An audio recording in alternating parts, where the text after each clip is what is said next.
नमस्कार। इस वीडियो में डिस्कस करते हैं मध्यकालीन भारत के इतिहास का। इससे पीछे हमने प्राचीन भारत और आधुनिक भारत का इतिहास,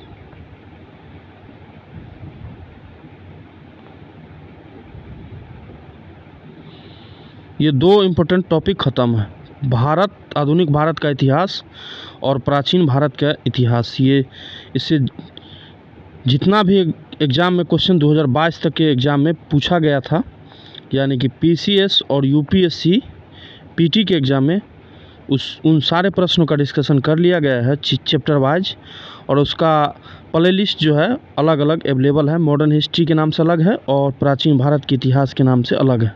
अब हम स्टार्ट कर रहे हैं मध्यकालीन भारत के इतिहास, और इस वीडियो में डिस्कस करेंगे भारत पर मुस्लिम आक्रमण, और मुस्लिम आक्रमण के बाद आप देखेंगे दिल्ली सल्तनत स्टार्ट होगा। तो दिल्ली सल्तनत, और दिल्ली सल्तनत में सबसे पहले आता है गुलाम वंश, और उसके बाद आएगा खिलजी वंश।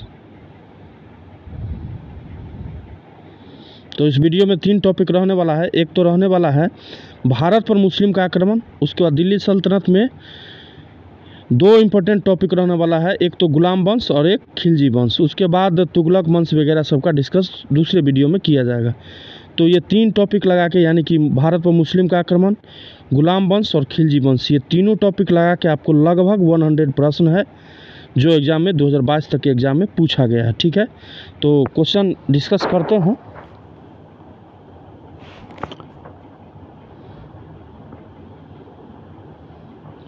क्वेश्चन नंबर फर्स्ट पे आ जाए, हजरत मोहम्मद का जन्म हुआ था।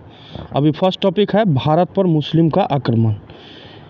तो पैगंबर हजरत मोहम्मद का जन्म हुआ था, तो ये हुआ था 570 ईस्वी। मक्का सऊदी अरब में पड़ता है। यहाँ पर 570 ईस्वी में इस्लाम धर्म के प्रवर्तक या हजरत मोहम्मद का जन्म हुआ था। इसी कारण यह स्थान मुस्लिम अनुयायियों के लिए पवित्र स्थल जो है माना जाता है, और इनकी मृत्यु जो है 632 ईस्वी में हुई है। क्वेश्चन नंबर 2 पे आ जाए, मक्का कहाँ है? मक्का कहाँ पड़ता है? तो कहाँ हो जाएगा? सऊदी अरब में। क्वेश्चन नंबर 3 कर रहा है कि हिंद, भारत की जनता के संदर्भ में हिंदू शब्द का प्रथम बार प्रयोग किया गया था। तो ये अरबों के द्वारा ही प्रयोग सबसे पहले हिंदू शब्द का किया गया था। क्वेश्चन नंबर, इसको डिटेल में भी एक बार दिया गया है, इसको भी एक बार पढ़ लिया कीजिए। क्वेश्चन नंबर 4 कर रहा है कि भारत पर पहला मुस्लिम आक्रमण किस वर्ष हुआ था? तो इसका सही उत्तर हो जाएगा 712 में हुआ है, 712 ईस्वी में। तो इसमें इसके अनुसार क्लोज आंसर तो एक तो सी है, लेकिन इसमें डी आंसर आप टिक कीजिए। प्रथम आक्रमणकारी थे मोहम्मद बिन कासिम, जो 712 ईस्वी में भारत पे आक्रमण किए थे। ठीक है, तो और डिटेल है, इसको देख लीजिएगा। क्वेश्चन नंबर 5 करा कि मोहम्मद बिन कासिम द्वारा सिंध की विजय कब हुई? मोहम्मद बिन कासिम द्वारा सिंध पर विजय कब हासिल किया गया था? तो सिंध पर विजय जो है 712 ईस्वी में इनको सफलता मिला था। क्वेश्चन नंबर 6 करा कि भारत में प्रथम मुस्लिम आक्रमणकारी था। भारत में प्रथम मुस्लिम आक्रमणकारी कौन था? तो ये थे मोहम्मद बिन कासिम, अरब के रहने वाले थे। क्वेश्चन नंबर 7 का रहा कि भारत पर सर्वप्रथम मुस्लिम आक्रमणकारी थे। तो कौन थे? अरब के लोग थे, मोहम्मद बिन कासिम। क्वेश्चन नंबर 8 पे आ जाए कि मोहम्मद बिन कासिम था, तो ये एक अरब निवासी था। क्वेश्चन नंबर 9 पे आ जाए, चचनामा के अनुसार 6वीं और 7वीं राजधानी क्या थी? क्वेश्चन पूरा नहीं किया गया है, तो इसका बी आंसर होना चाहिए, लेकिन और मिसिंग पॉइंट है कुछ यहाँ। क्वेश्चन नंबर 10 का है कि इनमें से कौन गजनी राजवंश का संस्थापक था? गजनी राजवंश का संस्थापक जो है अल्पतगीन को माना जाता है। ए ऑप्शन है।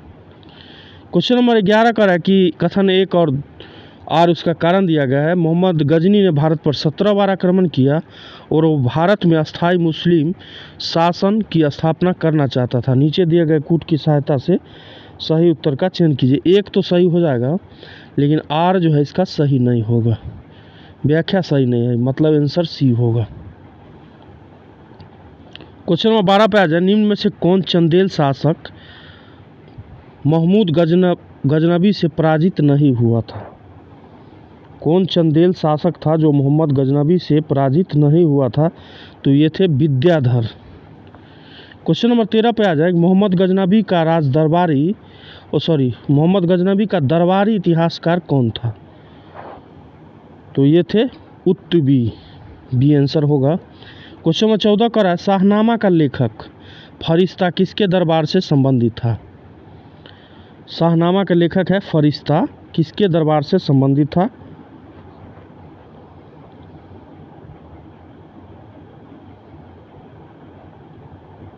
देखिए ये क्वेश्चन में शाहनामा का लेखक फरिश्ता न होके फिरदौसी होगा।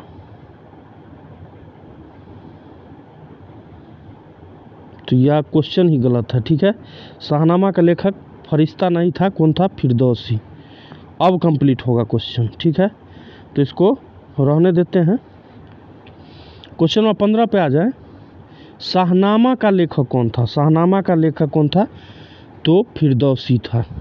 क्वेश्चन नंबर 16 का है, पुराणों का अध्ययन करने वाला प्रथम मुसलमान था। पुराणों का अध्ययन करने वाला फर्स्ट मुस्लिम कौन था? तो ये था अल-बरूनी।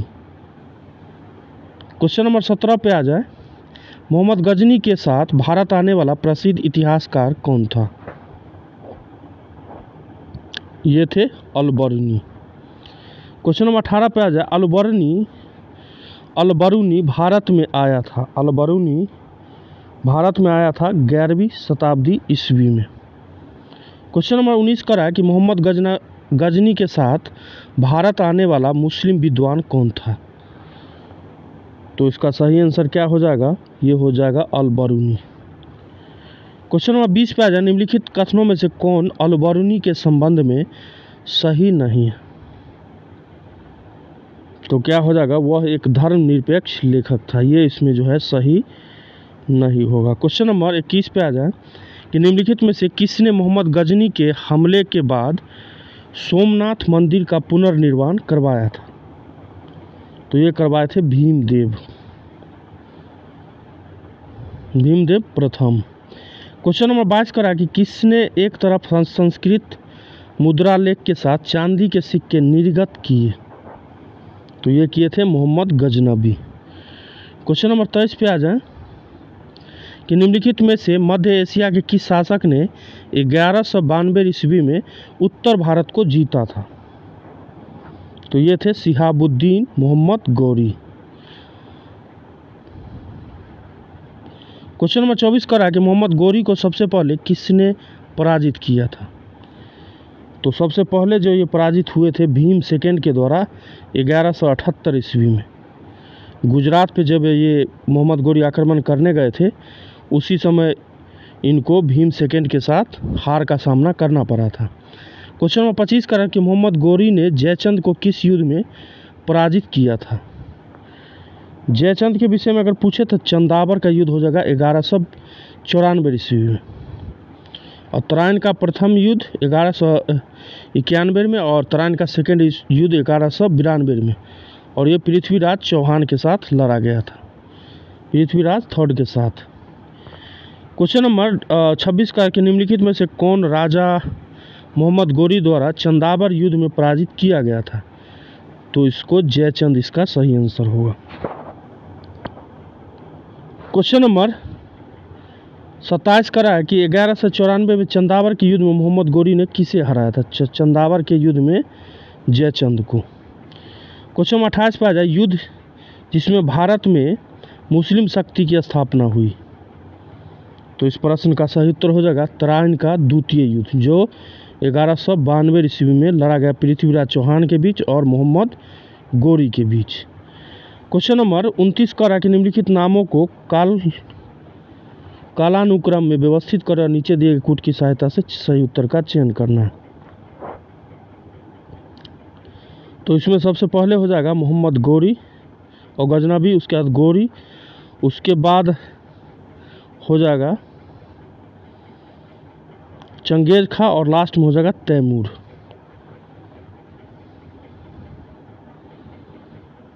क्वेश्चन नंबर 30 पे आ जाए, किस मुस्लिम शासक के सिक्के पर देवी लक्ष्मी की आकृति बनी हुई? ये बीपीएससी का क्वेश्चन है और पूछा गया बीपीएससी में। तो उसका सही आंसर हो जाएगा मोहम्मद गोरी। 31 नंबर प्रश्न करा है कि भारत में मोहम्मद गोरी ने किसको प्रथम अक्ता प्रदान किया था? तो ये थे कुतुबुद्दीन ऐबक। क्वेश्चन नंबर 32 करा है कि मोहम्मद गोरी के किस दास ने बंगाल एवं बिहार पर विजय प्राप्त किया था? तो ये था बख्तियार खिलजी। क्वेश्चन नंबर 33 करा कि बिहार का प्रथम मुस्लिम विजेता कौन था? तो ये कौन था? प्रथम मुस्लिम विजेता जो है ये था बख्तियार खिलजी। देखिए बिहार स्पेशल करके ये क्वेश्चन बनाता है। आप इसको इतिहास में भी पढ़ सकते हैं, मेडाल हिस्ट्री में, और बिहार स्पेशल के रेफरेंस में भी इसको पढ़ सकते हैं। बिहार स्पेशल का ये क्वेश्चन है। क्वेश्चन नंबर 34 करा है कि नालंदा बिहार का विध्वंस किया था? तो ये किया था बख्तियार खिलजी। क्वेश्चन नंबर 35 करा, नीचे दो कथन दिया गया जिसमें एक कथन है और दूसरा जो है उसका कारण। भारत पर तुर्की आक्रमण सफल हुआ, कथन एक कर रहा है, कारण कर रहा है उत्तर भारत में राजनीतिक एकता नहीं थी। सही आंसर क्या हो जाएगा? दोनों स्टेटमेंट इसका सही हो जाएगा। क्वेश्चन नंबर 36 कर रहा है, रेशम बुनकरों की शेरनी की जानकारी निम्नलिखित किस शिलालेख से मिलती है? इसका जो है विवरण जो है दसपुर शिलालेख से प्राप्त हुआ है। ठीक है, तो टोटल जो है भारत पर मुस्लिम का आक्रमण से टोटल 36 क्वेश्चन बना। अब डिस्कस करते हैं दिल्ली सल्तनत पे। आ जाइए, दिल्ली सल्तनत में खास के गुलाम वंश से क्या क्या प्रश्न बना है, उसके बाद खिलजी वंश का चर्चा करेंगे। ठीक है,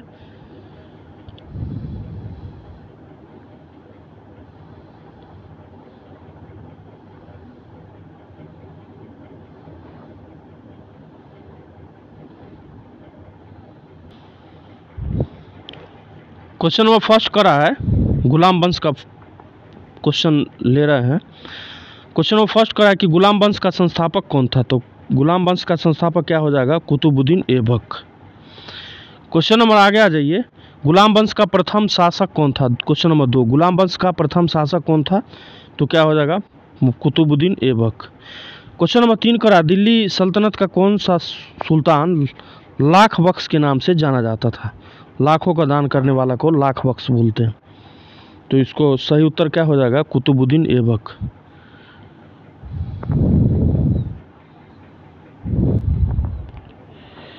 क्वेश्चन नंबर 4 कह रहा है कि 2.5 दिन का झोपड़ा क्या है? 2.5 दिन का झोपड़ा क्या है? तो ये मस्जिद था। क्वेश्चन नंबर 5 कह रहा है कि कुब्बतुल इस्लाम मस्जिद या 2.5 दिन का झोपड़ा क्रमशः स्थित है?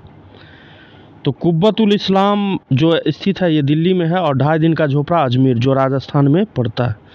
तो डी आंसर इसका सही होगा। क्वेश्चन नंबर 6 करा कि निम्नलिखित में से किसने प्रसिद्ध कुतुब मीनार के निर्माण में योगदान नहीं दिया था?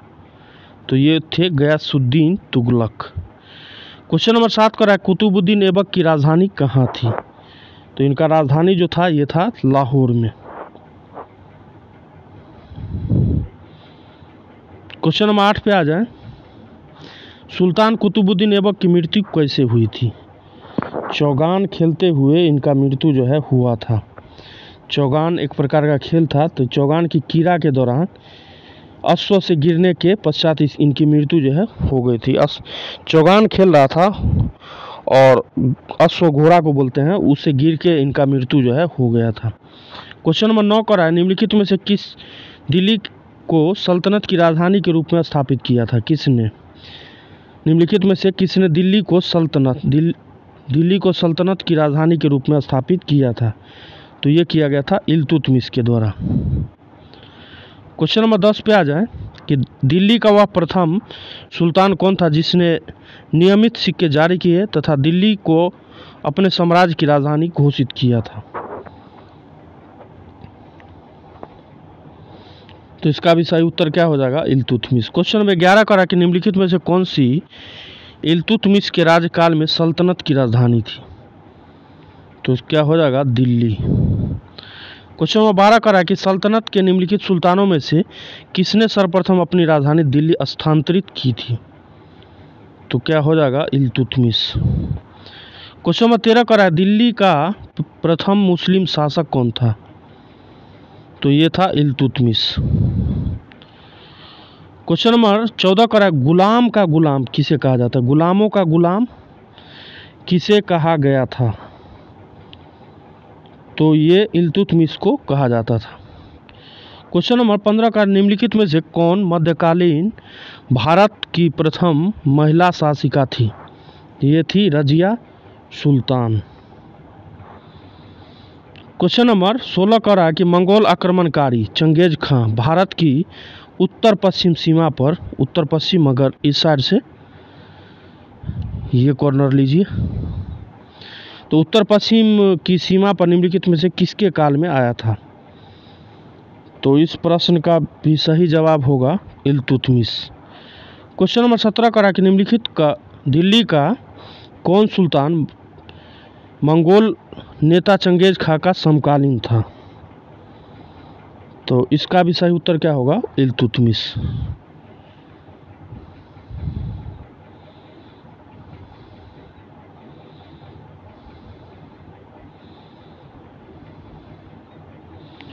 क्वेश्चन नंबर 18 का रहा है कि किसके शासनकाल में मंगोल प्रथम बार सिंधु के तट पर देखे गए थे? तो इसका भी सही उत्तर क्या हो जाएगा? इल्तुतमिश। क्वेश्चन नंबर 19 का चंगेज खां के अधीन मंगोल ने भारत पर आक्रमण किया। तो इस प्रश्न का सही उत्तर क्या हो जाएगा? इल्तुतमिश के शासनकाल में।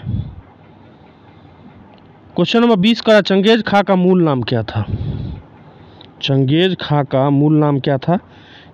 तेमुचिन। क्वेश्चन नंबर 21 करा कि निम्नलिखित कथनों पर विचार कीजिए और उपयुक्त में से कौन सा सही है इसका चयन करना।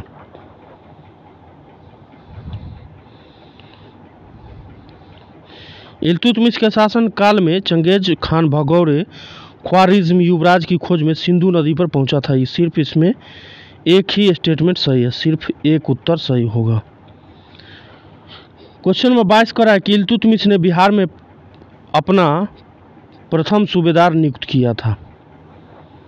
किसे नियुक्त किया था? तो ये थे मलिक जानी। क्वेश्चन नंबर 23 पे रजिया बेगम को सत्ताच्युत करके किसका हाथ था? रजिया बेगम को सत्ता से बाहर करने में किसका हाथ था? ये था तुर्कों का। क्वेश्चन नंबर 24 पे दिल्ली के सुल्तान बलबन का पूरा नाम क्या था? बलबन का पूरा नाम जो था ये था गयासुद्दीन बलबन। क्वेश्चन नंबर 25 का है कि दिल्ली के किस सुल्तान के विषय में कहा गया कि उसने रक्त और लौह की नीति अपनाई थी? ये भी क्वेश्चन बीपीएससी में भी पूछा गया था। तो इसका सही उत्तर हो जाएगा बलबन। क्वेश्चन नंबर 26 का कि किस दिल्ली सुल्तान ने रक्त एवं लौह की नीति अपनाई थी? देखिए बीपीएससी में पूछा गया है, तो क्या हो जाएगा? बलबन। क्वेश्चन नंबर 27 का है, दो कथन दिया गया है, कथन 1 और आर उसका कारण है। कथन कर रहा है कि बलबन ने अपने शासन को शक्तिशाली बनाया और सारी सत्ता अपने हाथ में केंद्रित कर ली थी और वह उत्तर पश्चिम सीमा को मंगोल आक्रमण से सुरक्षित करना चाहते थे। एक सही हो जाएगा, आर इसका सही नहीं होगा, यानी कि इसका आंसर क्या होगा? ए और आर दोनों तो सही है, किंतु ए की समुचित व्याख्या आर नहीं करता। क्वेश्चन नंबर 28 करा है, अपनी शक्ति को समेकित करने के बाद बलबन ने भव्य उपाधि धारण की। तो इसका क्या हो जाएगा? जिले इलाही का। क्वेश्चन नंबर 29 का कि वह प्रथम मुस्लिम शासक कौन था जिसने शासन के सिद्धांत थ्योरी ऑफ किंगशिप को राजाओं के ईश्वरीय अधिकार सिद्धांत थ्योरी ऑफ डिवाइन राइट के समान प्रतिपादन किया था।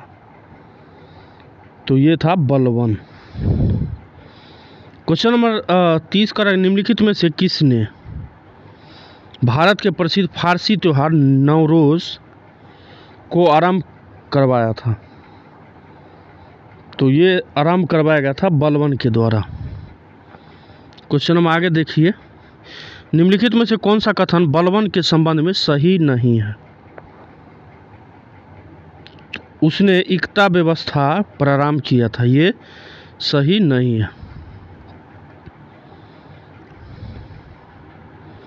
क्वेश्चन नंबर 32 करा कि निम्नलिखित सुल्तानों में से किसने गढ़ मुक्तेश्वर की मस्जिद की दीवारों पर अपने शिलालेख में स्वयं को खलीफा का सहायक कहा है? तो इसका भी सही उत्तर क्या हो जाएगा? बलबन। तो टोटल जो है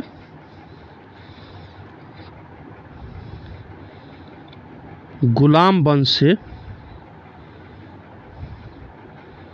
32 प्रश्न बना। अब देखते हैं खिलजी वंश से कितना प्रश्न पूछा गया एग्जाम में। डिटेल में जानना हो तो वीडियो को रोक के इसको एक बार पढ़ लिया कीजिए।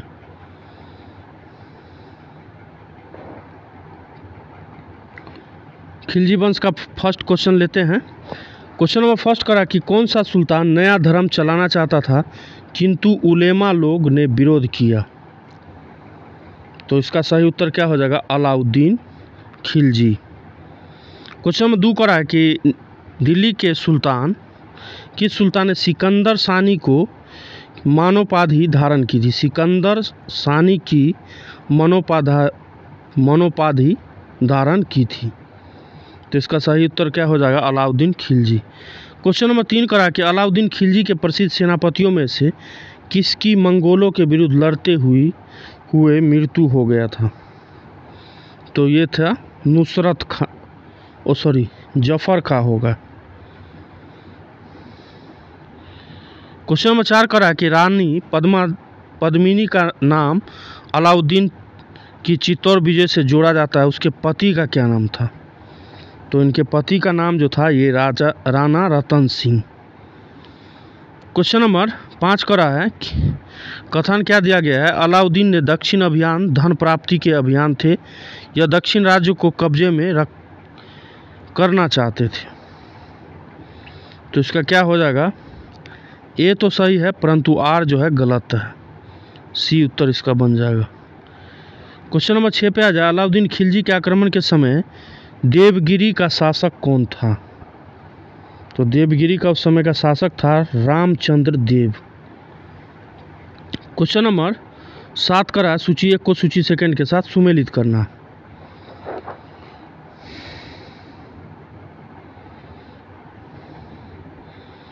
रणथंभौर का हो जाएगा हमीर देव, चित्तौड़ का हो जाएगा राणा रतन सिंह, देवगिरी का कौन था? देवगिरी का हो जाएगा राजा राय रामचंद्र, और गुजरात का हो जाएगा कर्णदेव। तो सही उत्तर क्या हो जाएगा? D option. क्वेश्चन नंबर 8 करा दिए गए मानचित्र पर ध्यान दीजिए और मानचित्र में निर्दिष्ट मार्ग का अनुसरण अपने सैन्य अभ्यास में किसने किया था?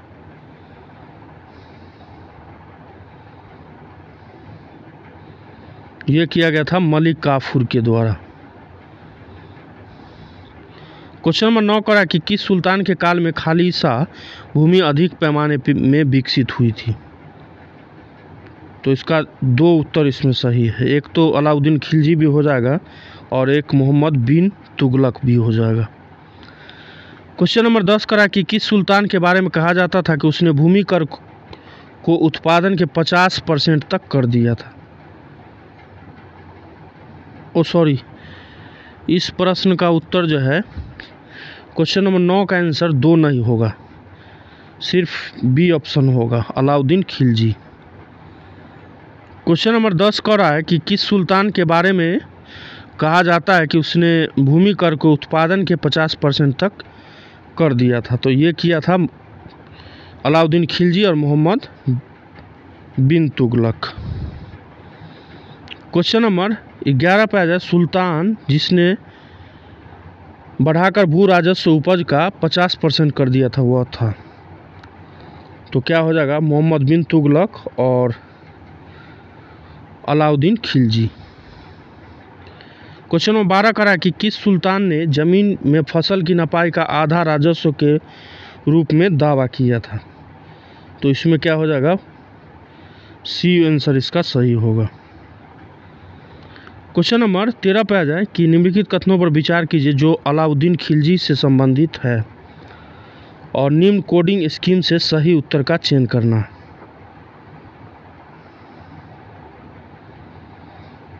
उसने कृषि जमीनों की पैमाइश के बाद जमीन की मालगुजारी की वसूल की, सही है। और उसने प्रांतों के गवर्नरों के अधिकारों को समाप्त किया था, ये सही होगा। और उसने लगान व्यवस्था को पूरी तरह सल्तनत में लागू किया, ये सही नहीं होगा। तो आंसर क्या बन जाएगा, 1 और 3, सी आंसर इसका सही होगा। क्वेश्चन नंबर 14 करा कि अलाउद्दीन, कथन क्या है, अलाउद्दीन खिलजी ने दिल्ली में मूल्य नियंत्रण लागू किया था और वह दिल्ली में अपने राजभवन के निर्माण में लगे हुए कारीगरों को कम वेतन देना चाहता था। ये तो सही है, लेकिन आर इसका सही नहीं है, सी आंसर इसका सही होगा। क्वेश्चन नंबर 15 पे आ जाए, निम्न में से किस सुल्तान ने बाजार सुधार लागू किए थे। बाजार सुधार लागू किया गया था अलाउद्दीन खिलजी के द्वारा। क्वेश्चन नंबर 16 करा कि निम्न मुस्लिम बादशाहों में से किस एक ने मूल्य नियंत्रण पद्धति को पहली बार लागू किया था। तो ये किया गया था मोहम्मद खिलजी के द्वारा, अलाउद्दीन खिलजी के द्वारा। क्वेश्चन नंबर 17 करा कि बाजार नियंत्रण प्रथा लागू की थी। तो इसका भी सही उत्तर क्या हो जाएगा, अलाउद्दीन खिलजी। क्वेश्चन नंबर 18 करा कि बाजार कीमतों को नियंत्रित करने के अलाउद्दीन खिलजी के प्रयास ने क्या किया, बहुत सफलता जो है प्राप्त किया था। क्वेश्चन नंबर 19 पे आ जाए कि निम्नलिखित में से किस मध्यकालीन शासक ने सार्वजनिक वितरण प्रणाली प्रारंभ की थी। तो क्या इसका सही उत्तर हो जाएगा, अलाउद्दीन खिलजी। क्वेश्चन नंबर 20 का रहा है कि सल्तनत में सार्वजनिक वितरण प्रणाली किसने प्रारंभ की थी। तो इसका भी सही उत्तर क्या होगा, अलाउद्दीन खिलजी। क्वेश्चन नंबर 21 का रहा है कि घड़ी तथा गृह कर लगाने वाला दिल्ली का प्रथम सुल्तान कौन था। देखिए क्वेश्चन को पूछा गया था घड़ी अथवा चरी कर, ऐसे करके भी एग्जाम में पूछा गया था क्वेश्चन कि घड़ी एवं चरी कर। तो घड़ी एवं गृह कर लगाने वाला दिल्ली का प्रथम सुल्तान कौन था। तो इसका सही उत्तर हो जाएगा अलाउद्दीन खिलजी। क्वेश्चन नंबर 22 करा कि 1306 के बाद अलाउद्दीन खिलजी के समय में दिल्ली के सुल्तान तथा मंगोलों के बीच सीमा क्या थी। तो क्या था, रावी। क्वेश्चन नंबर 23 पे आ जाए कि निम्नलिखित में से किस सुल्तान ने साम्राज्य की सीमाओं की सुरक्षा हेतु एक विशेष सेना को नियुक्त किया था। तो ये थे अलाउद्दीन खिलजी। क्वेश्चन नंबर 24 करा कि निम्नलिखित युग्मों में से कौन सा सही सुमेलित नहीं। तो इसका सही उत्तर क्या हो जाएगा, वारंगल रामचंद्र देव, ये इसमें जो है सही सुमेलित नहीं है। क्वेश्चन नंबर 25 करा कि दिल्ली सल्तनत के किस शासक ने अपने आप को खलीफा घोषित कर दिया था। तो ये कौन था, मुबारक खिलजी। तो टोटल जो है